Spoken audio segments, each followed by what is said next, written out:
Assalamualaikum warahmatullahi wabarakatuh. Apa kabarnya nih anak-anakku yang soleh dan soleha? Semoga kalian tetap sehat dan tetap semangat untuk belajar pada hari ini.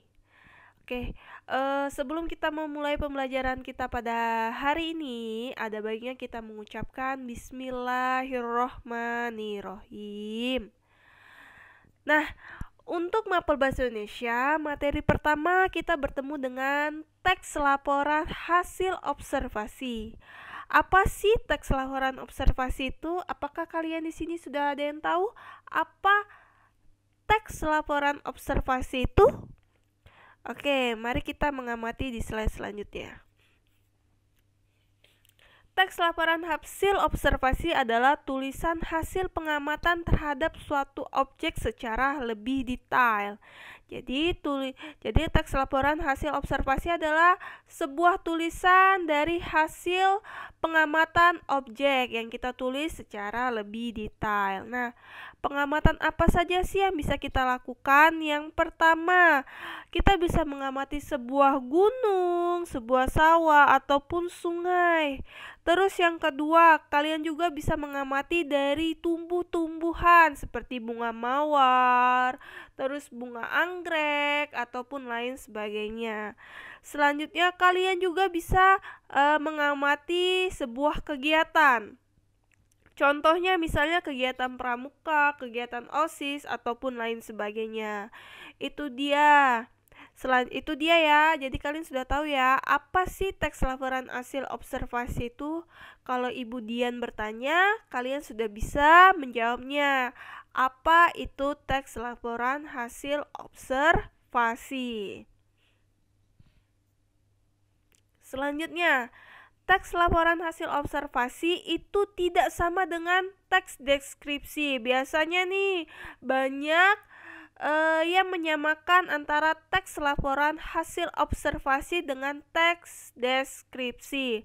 Padahal keduanya itu berbeda, memiliki perbedaan. Kalau teks deskripsi dia biasanya lebih fokus pada hal-hal yang khusus dan keistimewaan suatu hal.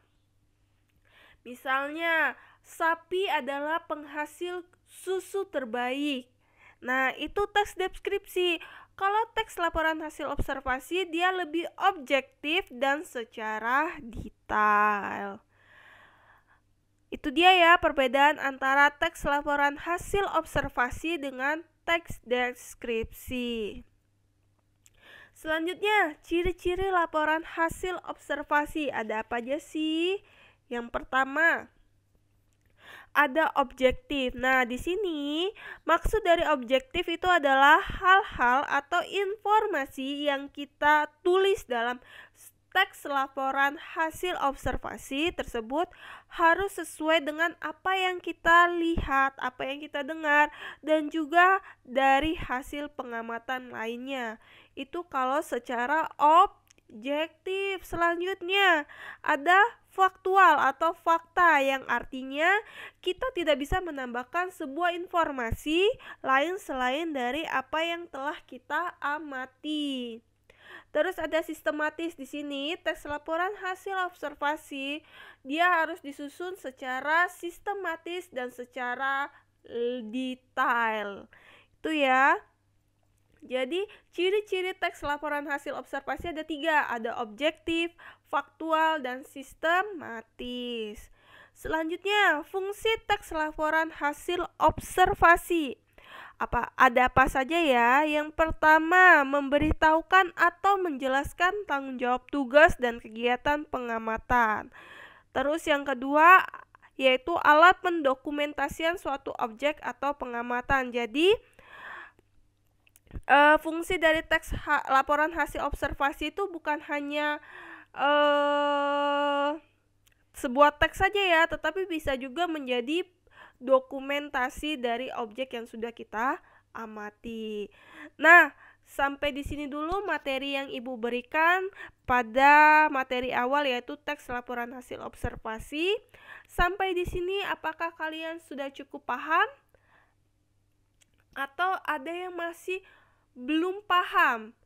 Jika memang kalian masih ada yang belum paham atau masih ada yang ingin kalian tanyakan kepada Ibu, silakan kalian tulis di kolom komentar apa hal yang belum kalian pahami atau ada pertanyaan yang ingin kalian tanyakan ke Ibu.